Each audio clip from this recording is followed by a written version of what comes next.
Buenas noches a todos los participantes en la comunidad de aprendizaje del diplomado Inteligencia Emocional para el siglo XXI. Aquí les Julián desde República Dominicana. Les doy la bienvenida a este cuarto live del diplomado y brindo con ustedes. Salud.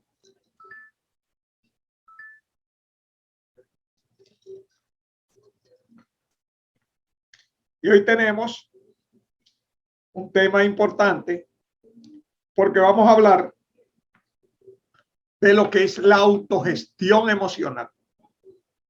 ¿Y qué es la autogestión emocional? Básicamente es cómo nosotros nos manejamos a nivel del control de nuestras reacciones. No del control de nuestras emociones, sino del control de nuestras reacciones. Es decir, esa distinción es importante que la entendamos. Hay personas, no, que tú vas a controlar tus emociones. Las emociones no se pueden controlar. ¿Por qué?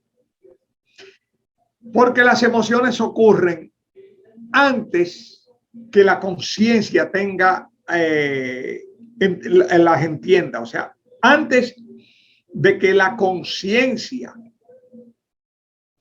adquiera conocimiento de que estamos experimentando una emoción, la emoción está ocurriendo. Por ende, yo no puedo controlar algo que ocurre antes de mi conciencia, pero sí puedo controlar la parte de mi comportamiento. ¿Ok? Sí puedo controlar la parte que tiene que ver con mi conducta. Es decir, para decirlo en una frase de Pablo, airaos, pero no pequéis. Es decir, coge tu molestia, coge tu enfogonamiento, ¿verdad? Porque es una reacción que tú no la puedes evitar, pero no permitas que esa molestia, que ese enfogonamiento, que ese ataque de ira te lleve a proferir palabras o destruir cosas o golpear, o sea, te convierta en un patán. Yo no puedo impedir molestarme. Toda situación que tú sientes frustratoria o decepcionante o perjudicial, o sea, te va a provocar una reacción de incomodidad. Y esa incomodidad, pues tiene diversos grados. Puede llegar a la ira. Ok. Si tú te sientes altamente perjudicado por otro.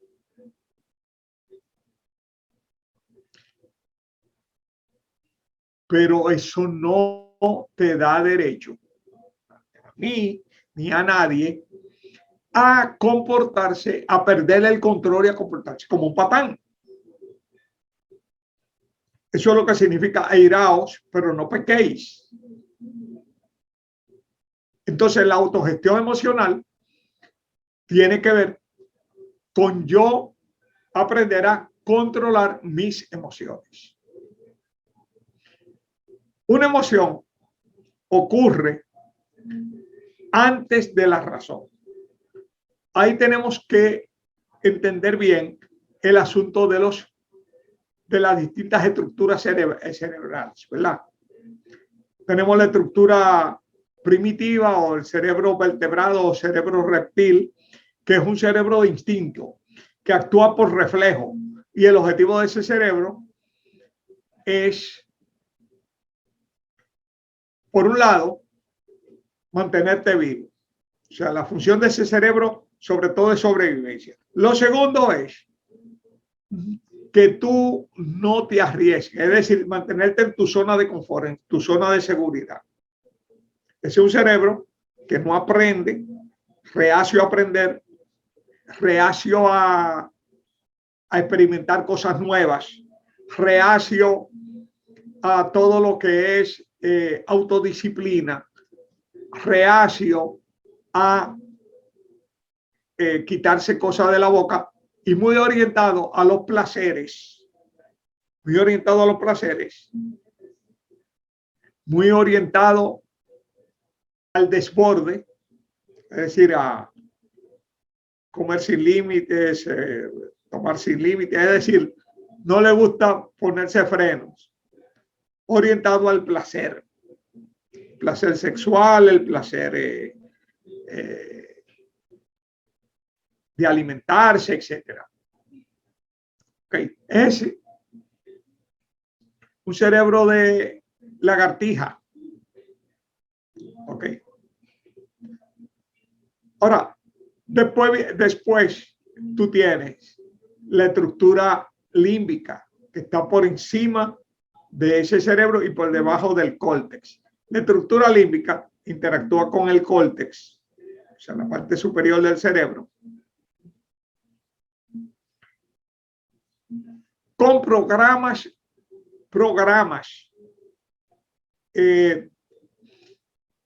aprendidos y desarrollados prácticamente durante millones de años.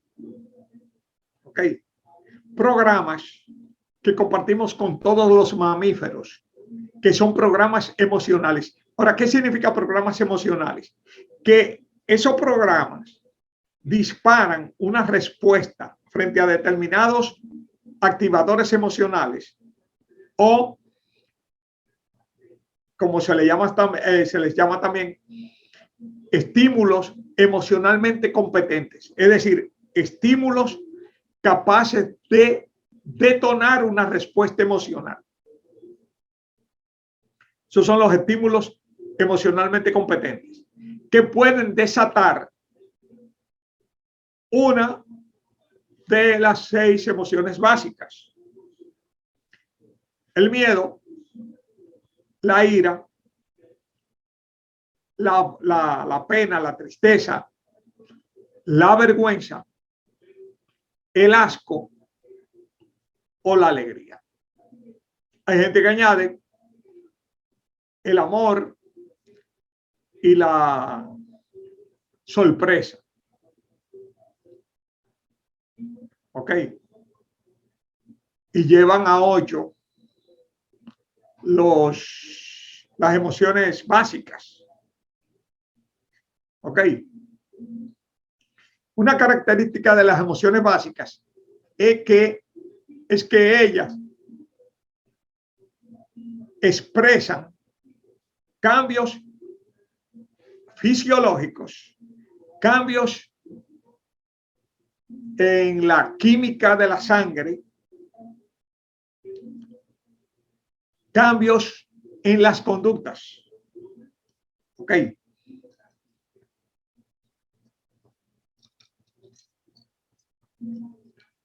Es decir,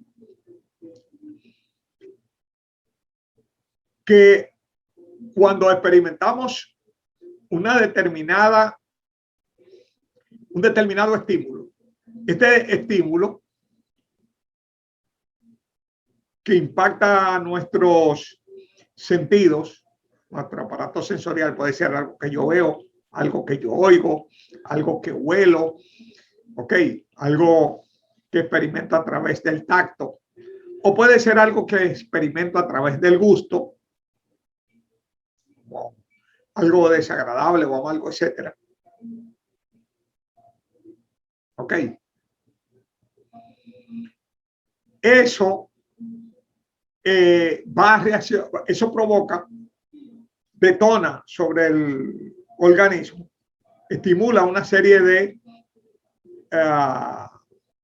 órganos, ¿ok?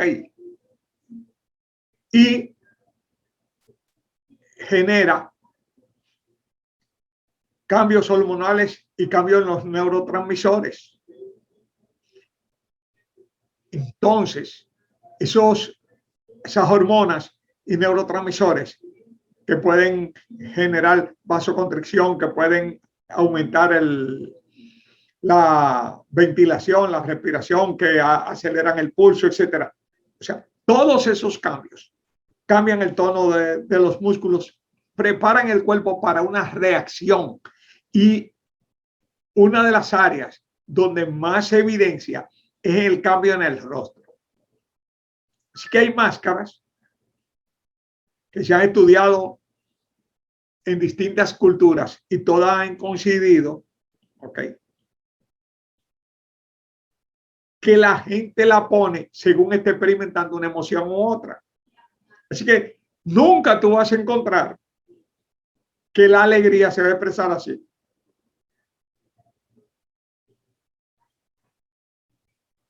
Eso no es alegría. O que la pena se va a expresar así. ¿Entiendes? El cambio en la máscara facial se asocia a una determinada emoción. Y uno puede entonces, mirando a una persona, ver qué emoción puede estar dominándola. ¿Por qué? Porque su rostro y su cuerpo van a ir consono con la emoción. Y nosotros, al verlo, vamos a experimentar esa emoción porque nuestras neuronas espejo van a detectar el estado emocional y por empatía nos van a influir a nosotros. Y por eso, tú llegas a un sitio donde la gente se está riendo y tú empiezas a reírte y tú no sabes de qué se está riendo. Tú llegas a un sitio donde la gente empieza a llorar o está llorando y tú sientes pena y te pones a llorar. Tú llegas a un sitio donde hay encono, hay molestia, y te sientes mal y te molesta. Es decir, uno se deja contagiar del clima emocional circundante por las neuronas espejo. Ahora, si yo sé que tengo neuronas espejo, yo también soy el dueño de mi cerebrito, ¿verdad? Así que yo puedo decir, yo no voy a dejar que mis neuronas espejo me contaminen emocionalmente. Si una persona está molesta, ella está molesta, no yo. Yo no voy a tampoco ni a burlarme, pero yo no voy a dejar que el estado emocional del otro, que sea negativo, me afecte. Ahí viene algo que se llama autogestión y autocontrol emocional, disciplina.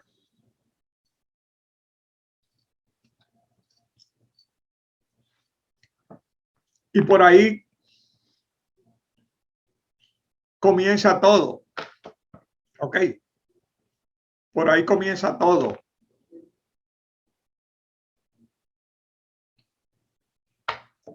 ¿Por qué? Porque nosotros somos dueños de nosotros mismos. Entonces, como yo le decía,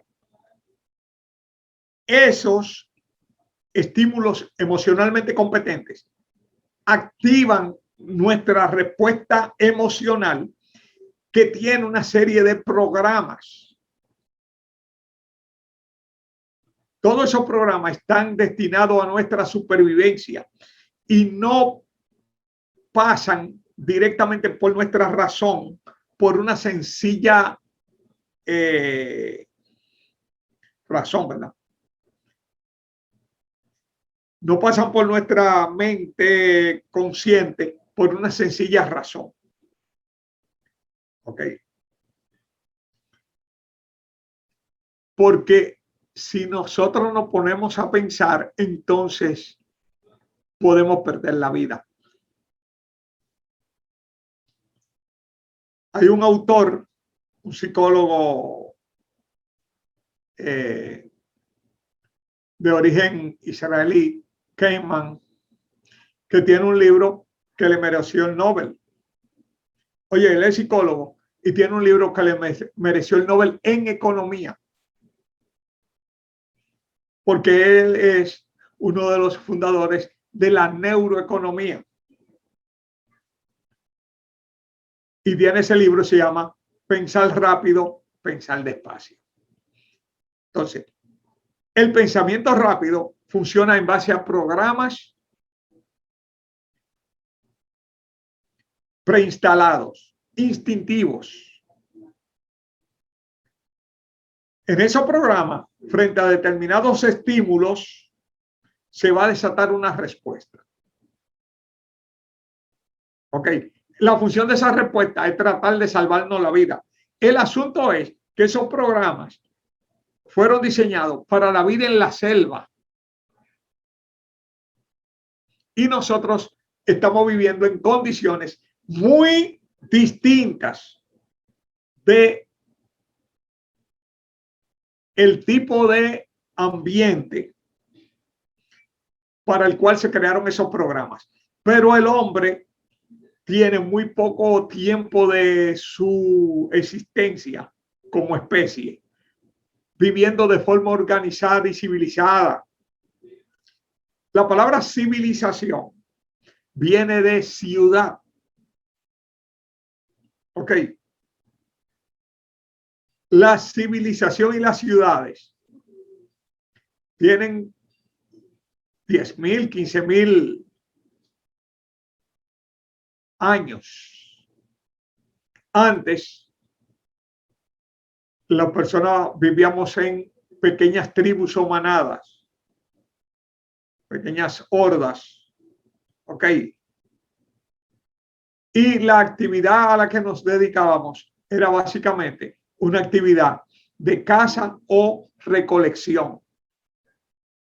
Éramos cazadores, recolectores, no éramos productores.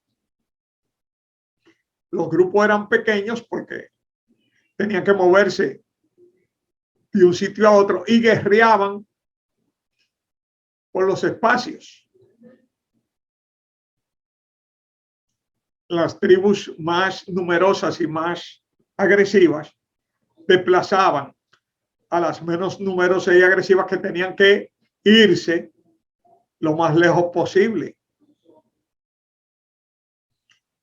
Esa es la historia de la humanidad. Otro elemento importante es que los seres humanos, dentro de la estructura de las especies, no tenemos formas naturales de defensa. No tenemos garras, no tenemos colmillos, no tenemos púas en la piel. Es decir, que nosotros estamos muy indefensos. Solamente nos salva la colaboración y el sentido de social, ¿verdad? Y nuestro cerebro racional. Pero el cerebro racional no puede ponerse a evaluar un peligro, porque en ese momento, imagínate que viene un león para arriba de uno, entonces uno empieza a analizar, bueno, ese león, ¿me conviene enfrentarlo o huir? ¿Me conviene encaramarme en un árbol o trancarme en un, o sea, en lo que uno está pensando, el león viene y devora a uno, ¿verdad? Pues entonces, como no se podía permitir que la gente pensara, entraba en acción el cerebro vertebrado, el cerebro reptil y el cerebro límbico, que mandaba los neurotransmisores y las hormonas para preparar el cuerpo para una respuesta, ¿ok? Que nos salvaba. Y después, por allá, uno empezaba a pensar. Yo tengo una experiencia que me sucedió en mi adolescencia.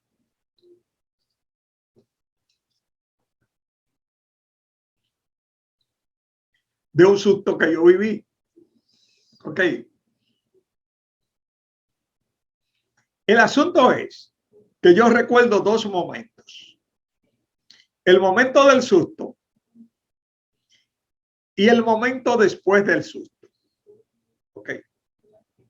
Pero lo que pasó entre el momento del susto y el momento después del susto, yo no lo recuerdo. No lo registré. Y yo salté una pared altísima. O sea, si yo fuera capaz de hacer eso voluntariamente, ok, yo fuera un campeón olímpico. Pero si tú me dices cómo fue que yo salí de ahí, yo no lo sé. ¿Por qué? Porque el cerebro primitivo y el límbico anulan los enlaces sinápticos y neutralizan el cerebro crítico y te salvan. Y ahora en ese momento tú no estás registrando nada. Tú eres un animal salvando su vida. Ese animal no piensa, no reacciona. Ese animal actúa por reflejo. ¿Ok?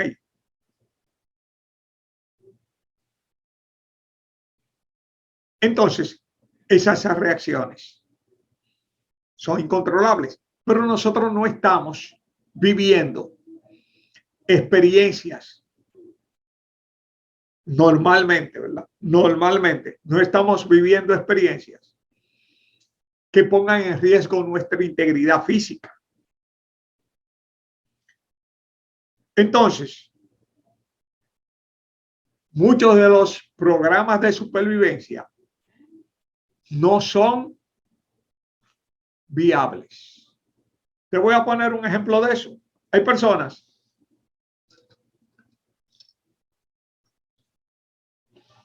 que frente a una situación de estrés tienden a desgonzarse y caer tiesas.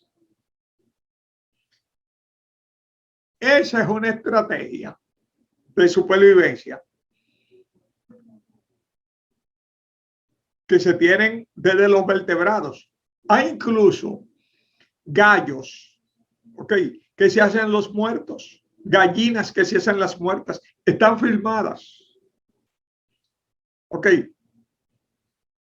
Animales que se hacen el muerto como una forma de desalentar el ataque.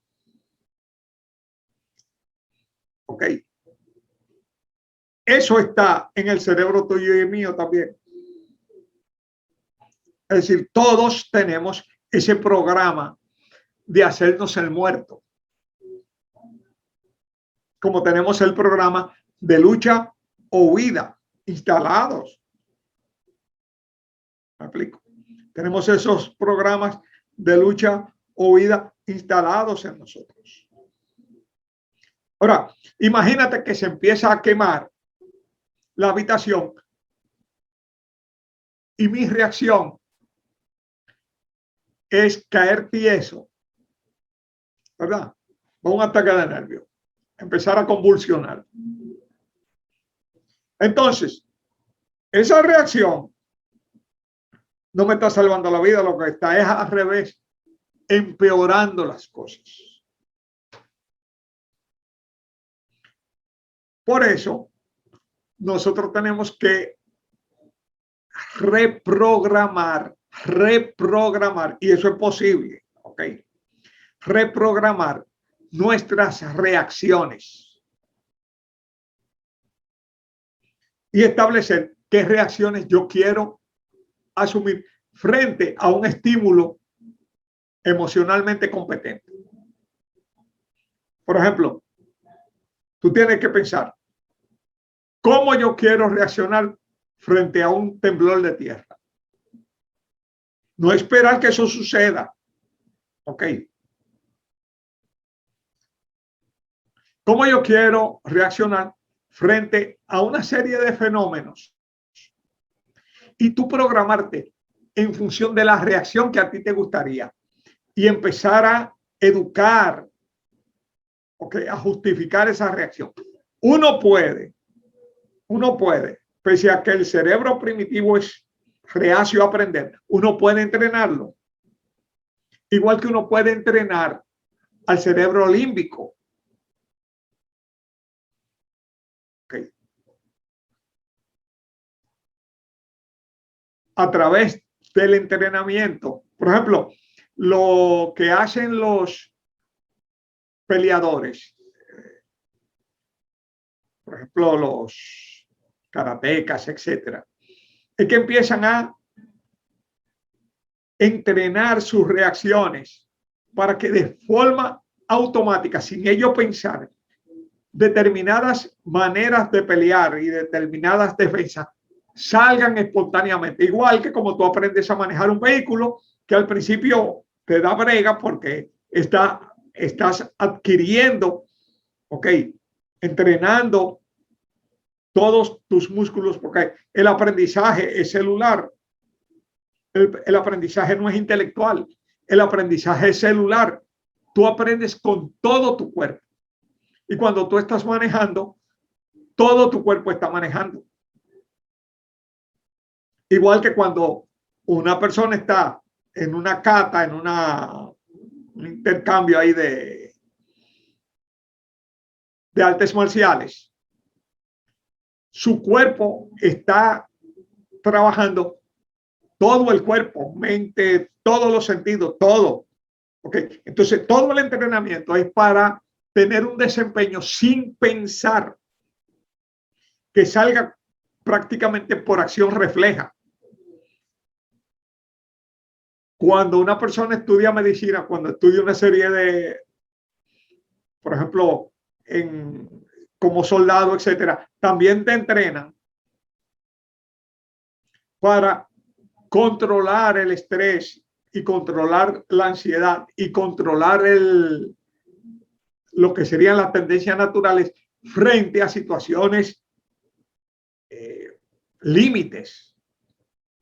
Estar bregando con una persona todo destruida, en riesgo de vida y tener que recomponerle y toda la cosa. Óigame,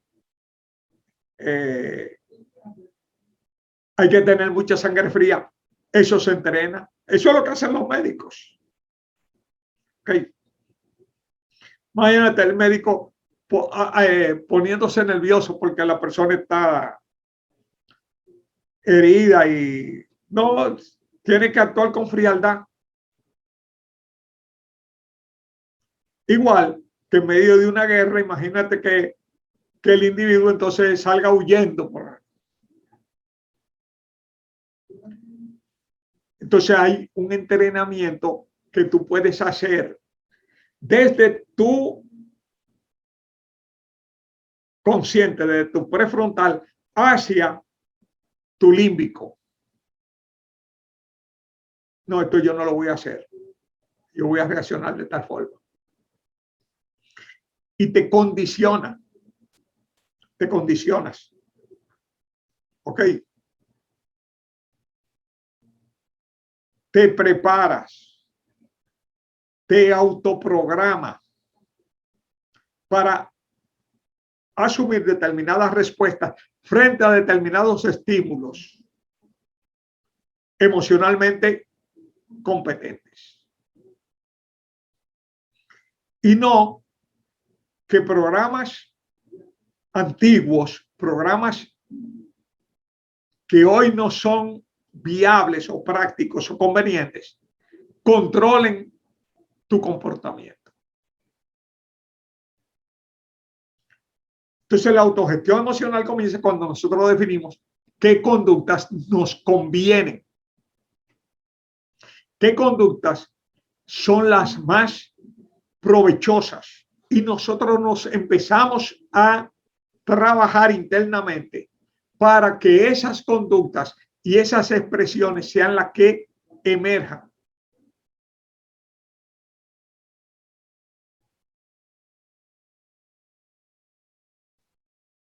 Por igual, nosotros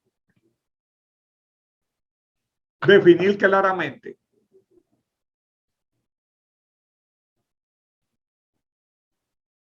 cuál es la manera en que nosotros nos conviene sentir determinadas experiencias.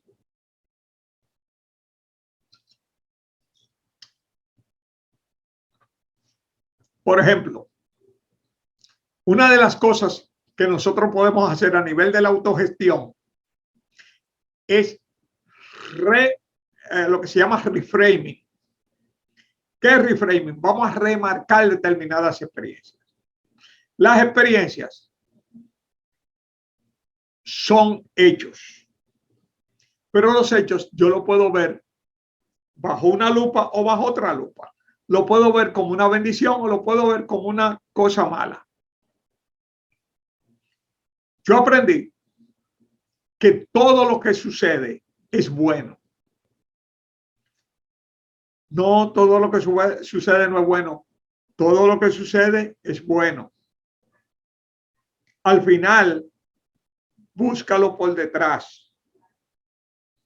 Voy a hacerle una anécdota ahí. Yo vivo en la ciudad capital y hay una ciudad que es la segunda ciudad de importancia del país, que es Santiago de los Caballeros. Queda a unos 190 kilómetros de donde yo resido. En una ocasión yo voy con un hijo mío a visitar a una amiga un domingo a las 4 de la tarde, a visitar a esa amiga mía que vive en Santiago. Llegando próximo a Santiago, o sea, no, estábamos como a algunos 15 o 20 kilómetros de la ciudad, ya en las afueras. Ok.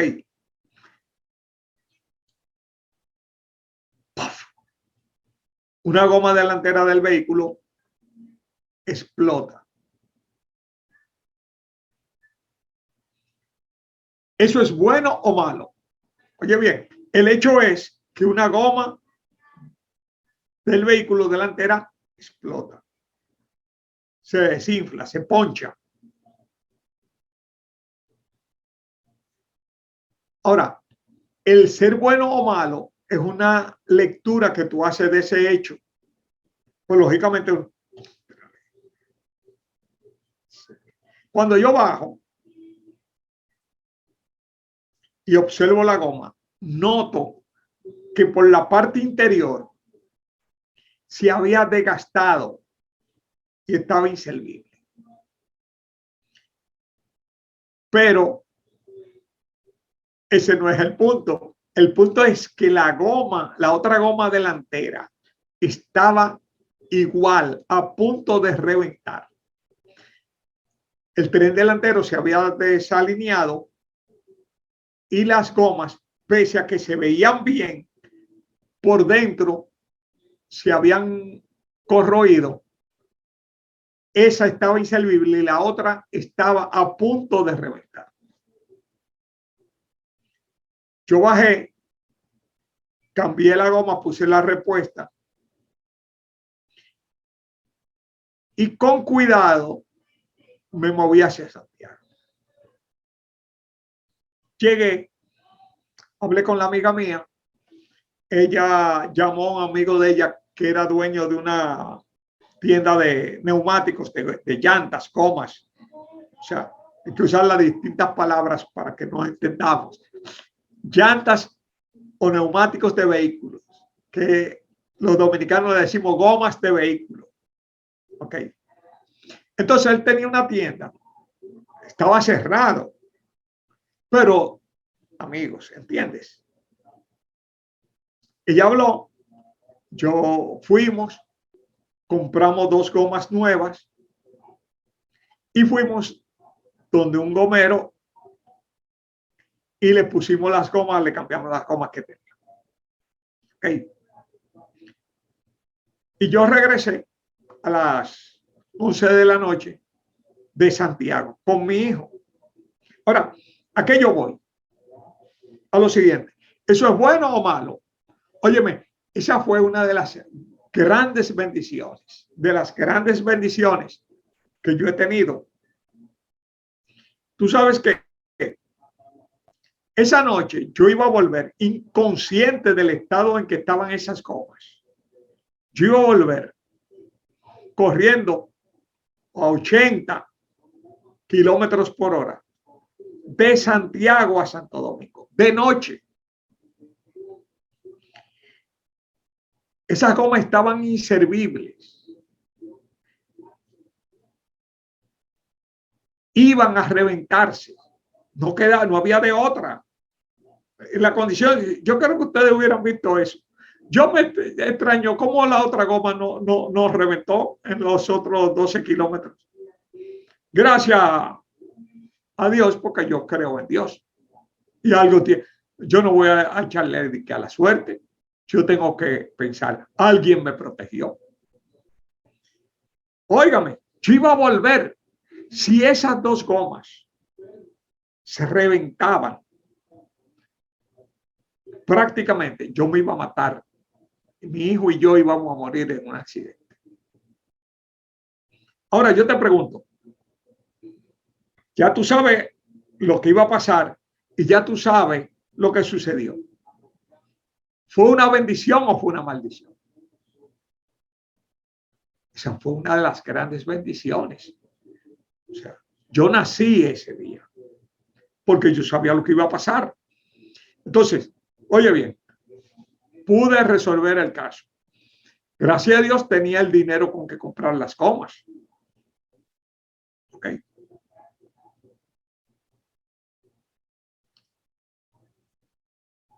Pasa.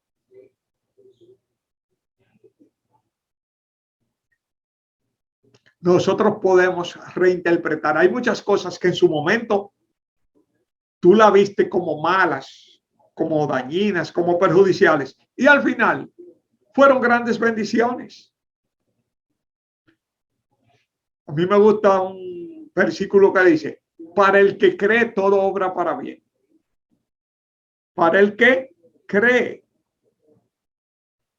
En todo hay un premio. Busca el lado positivo. ¿En qué eso te permitió? ¿En qué aprendiste? ¿Para qué te sirvió? Ok. Ese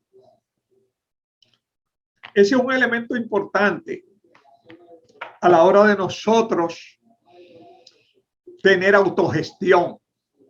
Céntrate en el lado positivo. Aprende a respirar y a no reaccionar de inmediato. Yo aprendí desde muy temprano a no reaccionar de inmediato. Y yo le debo mi vida y muchísimas experiencias, ¿verdad? A esa capacidad de mantenerme frío.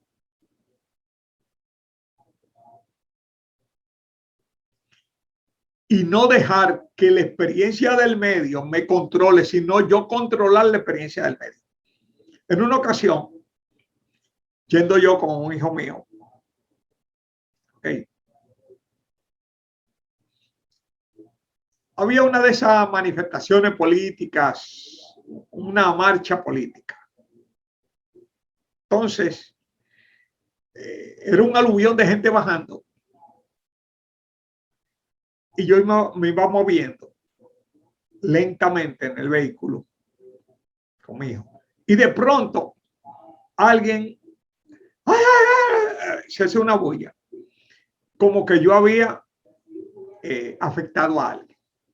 Ahora, era un paquete de gente bajando. Manada de gente, una cantidad de gente, porque era esa exaltación política y esas cosas. Y de pronto,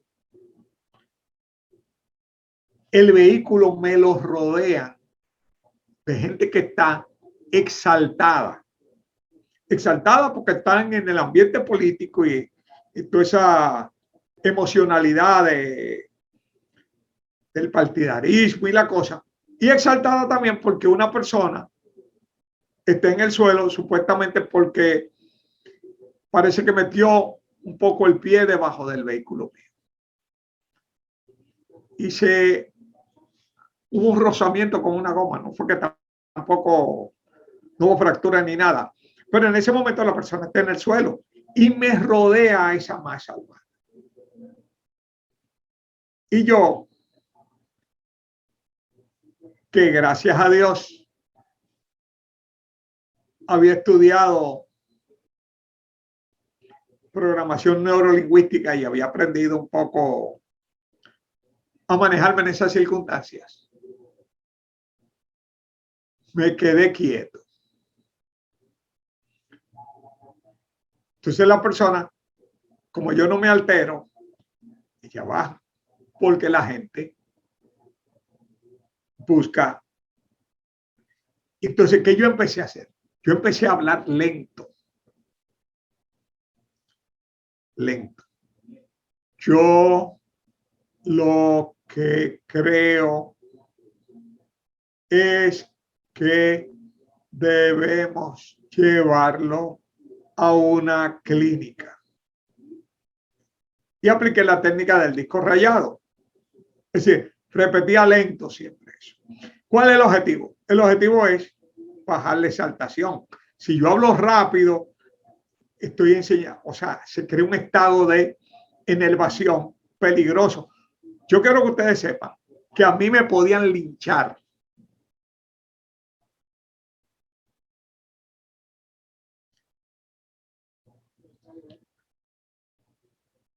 Montaron al muchacho en el vehículo, se montaron 4 amigos de él. Yo lo llevé a una clínica. Le hicieron una radiografía, no tenía nada. Le regalé un dinerito y salieron felices. Ahora, si yo hubiera reaccionado de una forma defensiva y me pongo a discutir, óyeme, a mí me linchan. Uno tiene que aprender, porque ese tipo de circunstancias te van a pasar una y otra vez y una y otra vez y una y otra vez. Entonces tú tienes que sofrenar y reducir, me explico, no dejarte escandilar por la emoción circundante.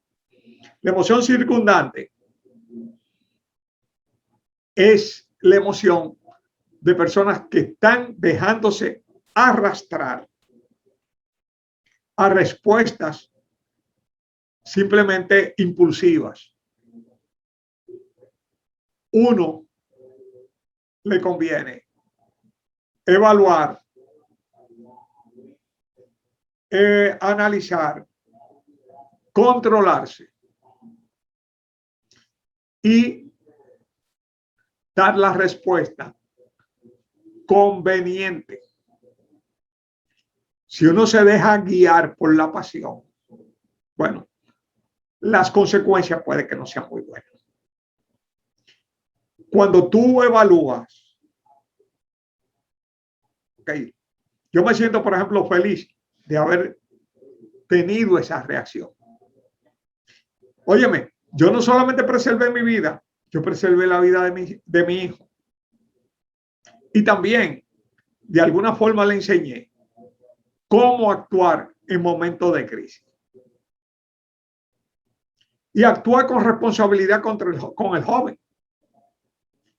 No vamos a discutir que si él tuvo la culpa, si yo no tuve la culpa, etc. Fue un incidente lamentable.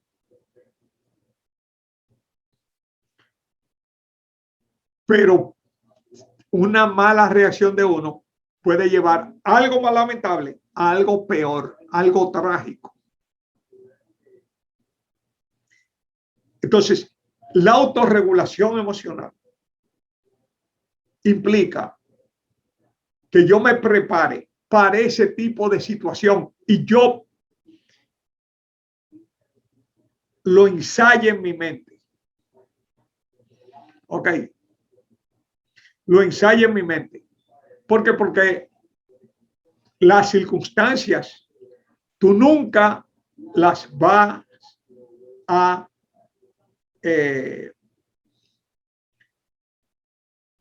¿cómo decirte? Para decirlo de la forma que me pueda dar a entender. Las cosas que van a suceder, uno no sabe qué son y cuándo son. Pero uno puede prepararse para que cuando sucedan, uno no deje que ese suceso arrope a uno y lo descontrole, sino uno está preparado para mantener sangre fría y una acción lo más inteligente y prudente. De eso es que se trata el juego. Por ejemplo, una de las cosas que yo a mí me digo, ok, importante es, no importa cómo las circunstancias vengan, no importa cómo la vida venga, yo voy a sobrevivir y yo voy a adaptarme y voy a salir a camino. Óyeme, eso es un mantra, como uno dice, ¿verdad? Eso es algo que yo me lo repito. La vida puede venir como ella quiera. Yo no sé cómo va a venir, yo no puedo determinar eso, pero yo voy a tratar de llevar una conducta lo más conveniente posible, o sea, y voy a sobrevivir. Aquí siempre hablamos de que uno tiene que ser como el gato, que lo tiran y siempre cae de pie. Okay. Esa es más o menos la idea.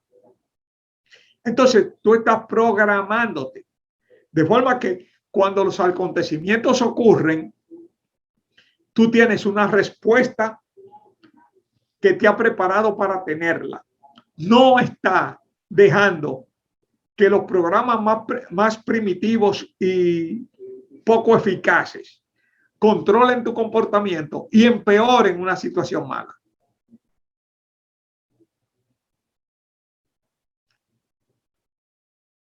Eso significa autodisciplina, eso significa entrenarse, eso significa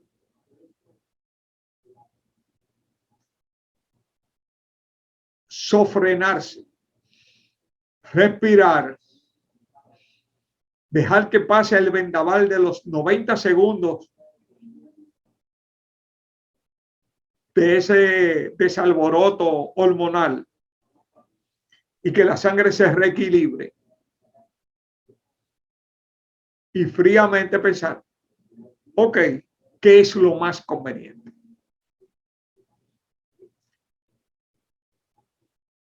¿Y por qué esto es importante? Porque vamos a vivir determinados desafíos que tú no sabes cuándo van a llegar.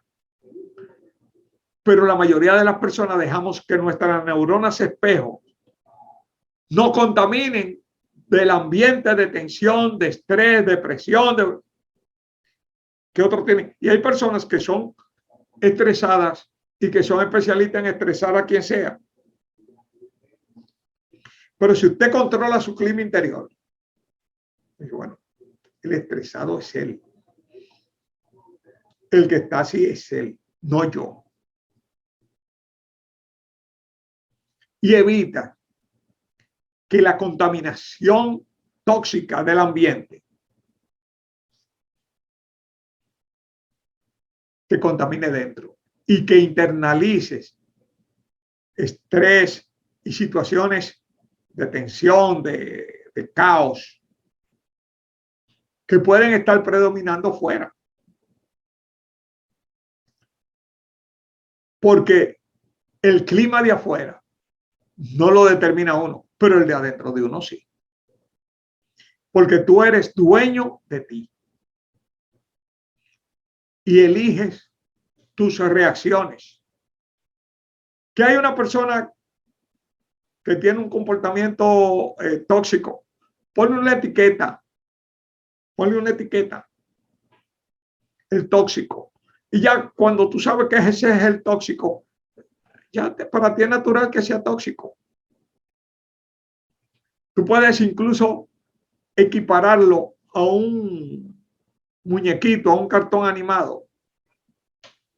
en tu mente para desemocionalizar el impacto que esa persona tiene en ti.